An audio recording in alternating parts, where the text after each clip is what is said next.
आप सभी का स्वागत है मेरे YouTube channel Sanat study care में। आज इस वीडियो में हम लोग डिस्कस करने जा रहे हैं टाइप्स ऑफ फ्रैक्शन।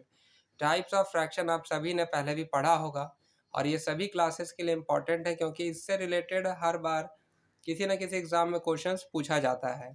तो हम लोग यही देखेंगे इस वीडियो में कि कितने प्रकार के फ्रैक्शन होते हैं, सबका प्रॉपर्टी क्या क्या है। तो वीडियो को पूरा देखिएगा ताकि आपको हर एक चीज़ अच्छे से समझ में आ जाए। और वीडियो में आगे बढ़ने से पहले ये आपसे रिक्वेस्ट है कि अगर आपने अभी तक चैनल को सब्सक्राइब नहीं किया है तो चैनल को सब्सक्राइब कर ले ताकि आपको आने वाले हर एक वीडियो का नोटिफिकेशन सही से मिल जाए। तो चलिए वीडियो में आगे बढ़ते हैं। तो देखिए सबसे पहले आता है फ्रैक्शन का डिफाइन कि फ्रैक्शन कहते हैं किसको है। तो फ्रैक्शन का डिफाइन है कि quantity that express a part of the whole. वो क्वांटिटी जो किसी होल के कुछ पार्ट को डिस्क्राइब करता है, एक्सप्रेस करता है, उसी को हम लोग फ्रैक्शन कहते हैं। अब ये होल का मतलब क्या है कि होल का मतलब कोई भी जो ऑब्जेक्ट है या कोई भी चीज़ है वो पूरा है, कंप्लीट है। बट उस कंप्लीट का अगर कोई एक छोटा सा हिस्सा को हमें रिप्रेजेंट करना है, दिखाना है, तो उसी को हम लोग रिप्रेजेंट करते हैं। उस छोटे से पार्ट को हम क्या कहेंगे? फ्रैक्शन। फॉर एग्जाम्पल आपके सामने एक स्क्वायर है। अब इस स्क्वायर में 4 हिस्सा है इसका, ठीक है। 4 हिस्सा में इसका एक जो पार्ट है वो कलर किया हुआ है। तो अगर कोई मुझसे ये पूछेगा ये कलर पार्ट का फ्रैक्शन क्या होगा, तो हम क्या लिखेंगे? तो सबसे पहले आपको देखना है कि जो भी आपके सामने ऑब्जेक्ट दिया गया है उसका टोटल नंबर ऑफ पार्ट्स क्या है। तो टोटल नंबर ऑफ पार्ट्स है 4, जिसको हम डिनोमिनेटर में लिखेंगे। और जो हिस्सा कलर्ड है तो उसको लिख देंगे न्यूमरेटर में। तो इसका फ्रैक्शन क्या बनेगा? 1/4 बनेगा। ठीक उसी प्रकार से मान लीजिए एक सर्कुलर डिश है। अब इस सर्कुलर डिश में आपका टोटल 8 पार्ट्स है, ठीक है, छोटे छोटे 8 पार्ट्स है। तो उन 8 पार्ट्स को हम लोगों ने डिनोमिनेटर में रखा है और 3 पार्ट्स जो है वो कलर है, तो इसको हम लोगों ने न्यूमरेटर में लिखा।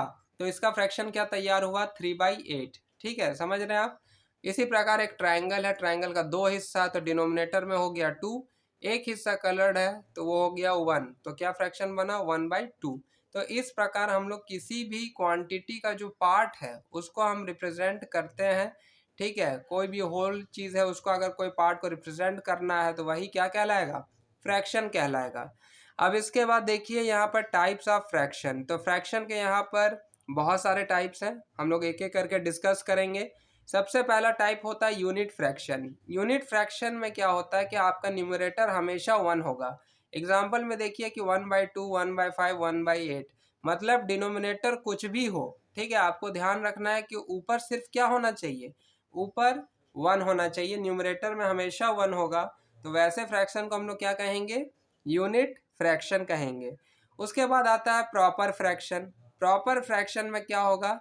तो fraction whose numerator is smaller than its denominator. जिस फ्रैक्शन का न्यूमरेटर उसके डिनोमिनेटर से छोटा हो उसी को कहते हैं प्रॉपर।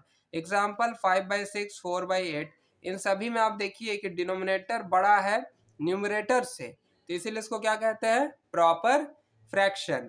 उसके बाद आते हैं थर्ड नंबर, इम्प्रॉपर। इम्प्रॉपर का मतलब जिसका न्यूमरेटर बड़ा होगा और डिनोमिनेटर छोटा होगा।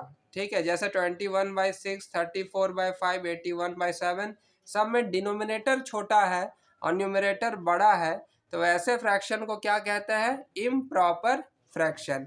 आई होप आपको यहाँ तक तो समझ में आ ही गया होगा। ठीक है, अब इसके बाद आगे बढ़ते हैं। नेक्स्ट हमारा आता है मिक्स्ड फ्रैक्शन।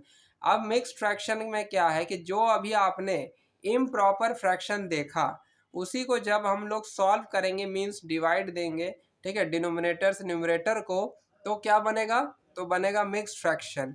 ठीक है, sum of whole numbers and proper fraction. आप देखिए कि जो मिक्स्ड फ्रैक्शन होता है उसमें एक तो आपका होल नंबर होगा और बाकी आपका होता है क्या? Proper fraction. तो ऐसे फ्रैक्शन को क्या कहेंगे? Mixed fraction. ठीक है, इसके बाद नेक्स्ट आते हैं इक्विवेलेंट फ्रैक्शन। इक्विवेलेंट फ्रैक्शन कहने का मतलब होता है कि आपके पास जो भी फ्रैक्शंस दिए गए हैं उनका सिंपलेस्ट फॉर्म आपस में इक्वल होता है। ठीक है, अब इसमें देखिए 1/2, 4/8, 6/12, देखने से क्या लग रहा है कि सब अलग अलग है, लेकिन एक्चुअली में सब इक्वल है। इक्वल कैसे? तो 1/2 का तो सिंपलेस्ट फॉर्म कुछ होगा नहीं, ये 1/2 खुद में ही एक सिंपलेस्ट फॉर्म है। उसके बाद 4/8 को आप सिंपलेस्ट फॉर्म में लिख सकते हैं 1/2, क्योंकि 4 का टेबल में 4 और 8 दोनों आता है, तो इसको हम 1/2 लिख सकते हैं, जो कि इसके बराबर होगा, इक्वल होगा। उसी प्रकार 6/12 इसको भी हम लिख सकते हैं 1/2, क्योंकि 6 का टेबल में दोनों आता है। समझ में आ रहा है आपको? तो ये आपका इक्विवेलेंट फ्रैक्शन होगा। इसके बाद आते हैं लाइक फ्रैक्शन। लाइक फ्रैक्शन में क्या है कि सारा का सारा जो डिनोमिनेटर होता है सभी फ्रैक्शन का, वो आपस में इक्वल होगा।